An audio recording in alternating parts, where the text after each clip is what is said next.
Hey there, Aquarius. This is going to be a month of change in your financial status with some tension but positive endings, as well as a lot of focus on significant love and romance, as well as clients, audience, and marketplace. You're going to have a lot of interesting developments in that part of your sky in July.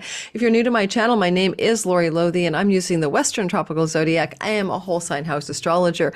Now, if you're also new to my channel, I have a big promotion going on, and it starts up on June the 21st, and it closes down on August the 1st. And that is, I'm giving away my 2023 all signs videos. That's 60 minutes each video, 12 separate videos. It's called the bundle. I was selling it for $47, and now it is free if you sign up for my Cosmic Moonshine newsletter weekly forecast. No harm done, because if you don't like the newsletter, you can ditch it, but you still have the grand prize of all that content where you can listen for your own sun, moon, and rising sign and share with friends and family to see what the next 6 months of 2023 have in store for you. And so check out the description link in the box below, my description box, and I'll pin it to the comments so you can grab that amazing deal. I do it once every year at this time of year, solstice to the beginning of August, where I give that away for free for new subscribers to my newsletter, and of course existing subscribers as well. So let's get talking now about the story of your sky, Aquarius. I am one of you, so I'm going to be talking about you, and I'm going to be talking about me, and I'm going to try to be realistic here. Sometimes it's hard when it's your own sign, because you're kind of like, you want to favor the good outcomes. But first of all, let's talk about what I don't do here. I almost forgot to tell you, I don't do new moon and full moon unless it's your sign. So that's Capricorn, Cancer this month. I'll be talking about those new and full moons in July. And the reason is because I do extensive long videos on the moons in my channel. So hit that subscribe button, hit the notification bell. Don't miss any of the 30 videos I put out every single month.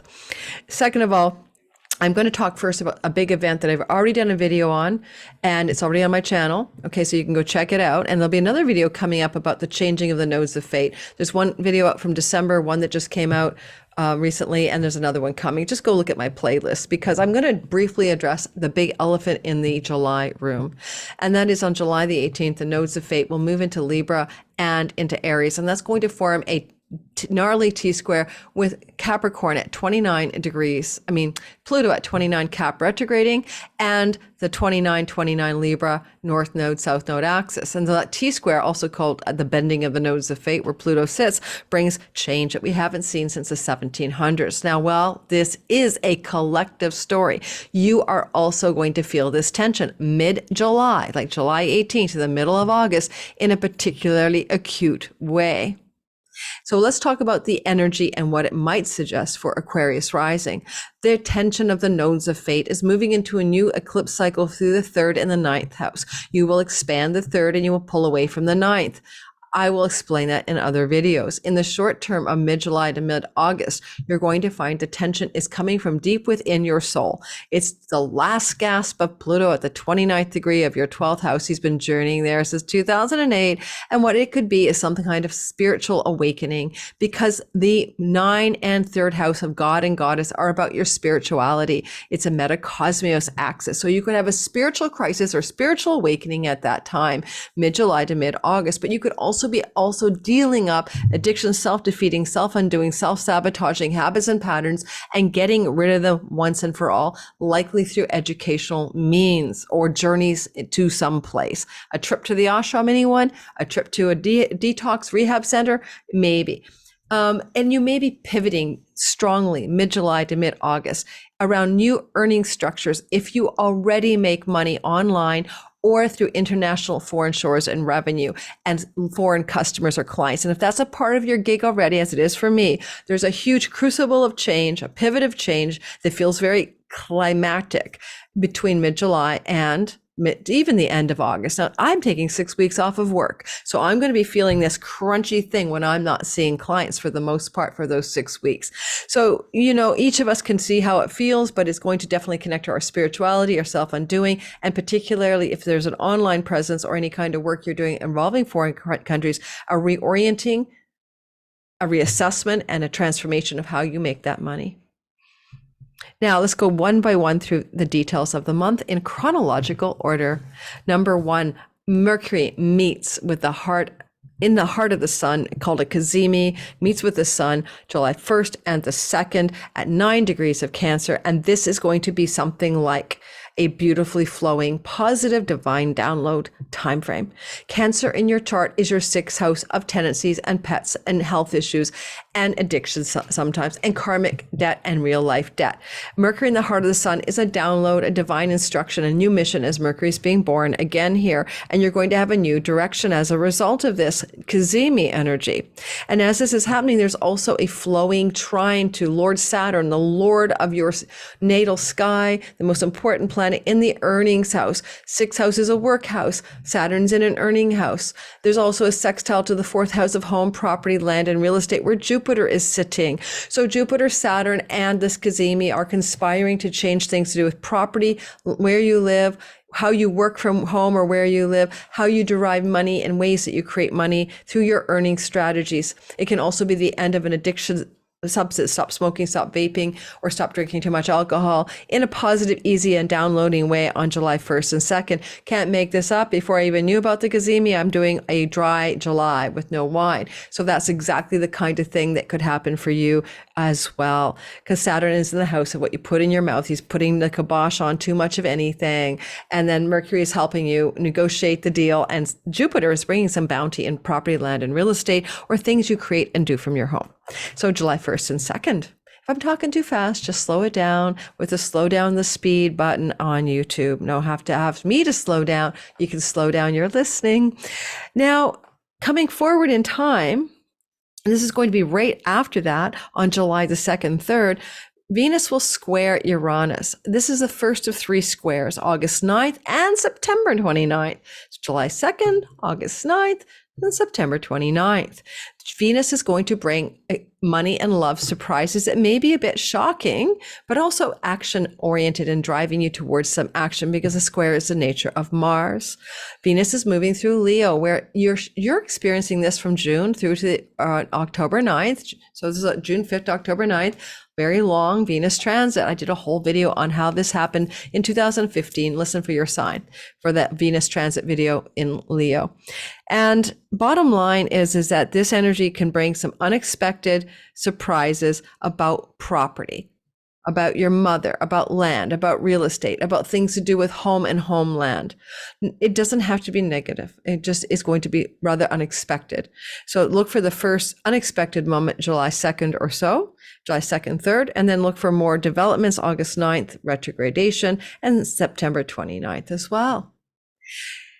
And Venus in your 7th house is in the house of your significant marriage partners, your significant like spousal or committed monogamous love, business partnerships, audience, clients, and others. So if I look at me, it could be about my relationship with my soulmate, James. It could be about something to do with my clients, audience, and others, my 7th house people.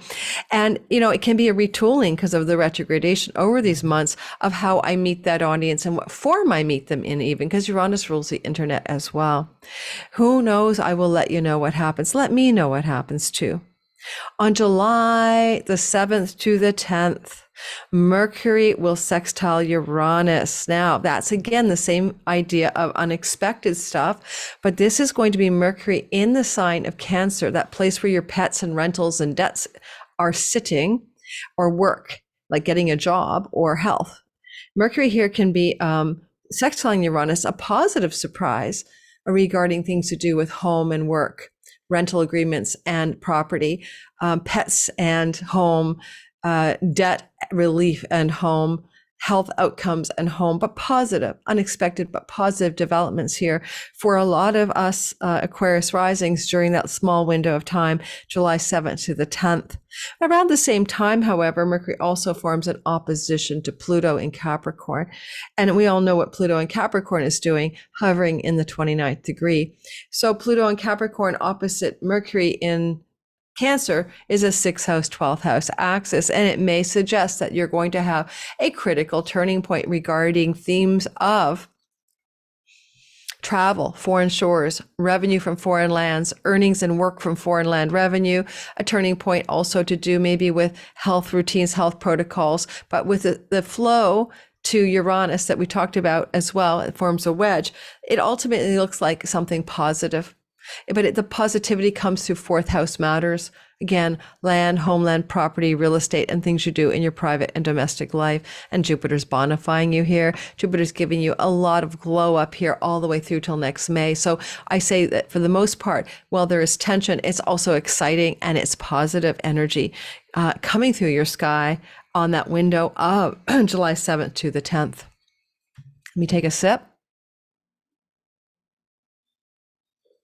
and keep going. On July the 11th, Mercury will leave because he's at 29 degrees of Cancer. He will leave that part of your sky and move into Leo. Yes, your marriage house, and join Venus, who's there until October. So he'll be there from July 11th to the 29th. He'll be spending some time with Venus. Now, Venus Mercury energy is sociable energy. It's seeing people, talking to people, communicating with people. Seventh house is audience, marketplace, others. So you're coming into a very sociable, communicative time. Yes, from July the 11th to the 29th, you're really very engaged. And when it comes to your love life, there's probably a lot of conversation going back and forth between you and somebody that you are in a relationship with. But it's good for business deals, negotiations, and legal contracts, sharing content widely and broadly, being popular with the masses or the public in something you're communicating as that transit occurs throughout July 11th to the 29th with Venus co-present. On July the 18th to the 22nd, we have some tension in our sky. Eek! Mars is opposing Saturn. Now, Mars opposing Saturn can happen on a certain 2-year frequency, so it's not that uncommon. But where it's happening is Mars is traveling through Virgo. Finally, he's left Leo, and he leaves Leo, just so you know, on July the 10th. I forgot to mention July the 10th. Mars leaves Leo, and he will spend 6 weeks in the sign of Virgo. This is about your finances. This is your mortgages, your debts, credit cards, investment monies, things to do with your 401k, things to do with inheritances or shared resources with a partner. And as Mars is going through here, he will pare you down, slim you out, and eliminate what's not needed, eliminate the waste, tie it up, get rid of the dead weight here. It's intense energy, but it's usually a positive transit, although I will say it can bring in money through difficult circumstances such as inheritances as well. And because maybe someone passes away during this transit, not necessarily, but it could happen. So Mars moving through Virgo on July 18th to the 26th particularly is in opposition to Saturn in your second house of earned income. So there's tension between two money houses. At the end of the day, Mars is trying to cut something away and Saturn's trying to hold steady and be cautious. So you might come to a very intense moment of crisis decision-making or action-taking Mars about monetary situations in your life on the 18th to the 22nd of July. Then we move forward and talk about Venus retrograding on July 22nd. She's going to retrograde till September 4th. And this is going to be a time of something going backwards in your sky to do with your significant love relationships, business partnerships, audience, and marketplace. Now, July 22nd retrograde through to September 4th can be something as simple as having a visit with an old boyfriend or old lover or old significant partner, or hearing from them, or you're connecting with them. It's that simple. This retrograde also can look like something like going back to an old strategy with regards to how you associate with your audience or your marketplace and doing something back like you used to do again. It's not a negative transit, and Mercury is there to support Venus as well, as I mentioned. You want to be aware of that retrogradation, and it does involve a lot of intensity. So I will be doing more details about Venus retrograde in a separate video. Then lastly, I was going to talk about July 22nd to 25th. What goes on here is that Mercury will square Uranus, and Mercury will square from where he's hanging with Venus, your seventh house. And Uranus, of course, the unexpected and dramatic, is sitting with Jupiter in your fourth house of property, land, and real estate. Expect some unexpected developments here to do with legal contracts and negotiations, significant relationship, and home. And this is going to be a tight window of July 22 to 25.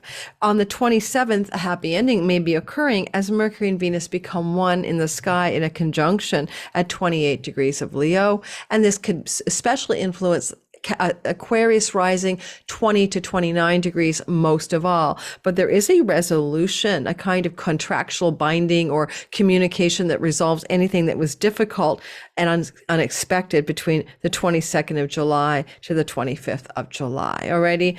With Juno at the same time and traveling through the house of rentals and contracts around rental properties, you may find yourself negotiating, renegotiating, or changing the terms of an existing property as a landlord or as a leasee, for example. Just one way of looking at it. Or making an offer on a property with Mars, securing a mortgage, and negotiations ongoing, and all the turmoil of July 22 to 25 resolving by the 27th of July. Those are just some ways that could play out. Thank you for listening, Aquarius. Don't forget to grab my Cosmic Moonshine newsletter. Download free last 6 months of 23 all signs bundle. That's 60 minutes times 12 videos for nothing. All you have to do is join my newsletter. I'm trying to get my newsletter to the 3,000 subscriber mark from the 2,600 subscriber mark. And this is my yearly drive to increase my subscribers to my weekly forecast newsletter that comes into your inbox every weekend. Thanks for listening. I'll see you guys on my next video. Don't forget to like and subscribe if you haven't done so already.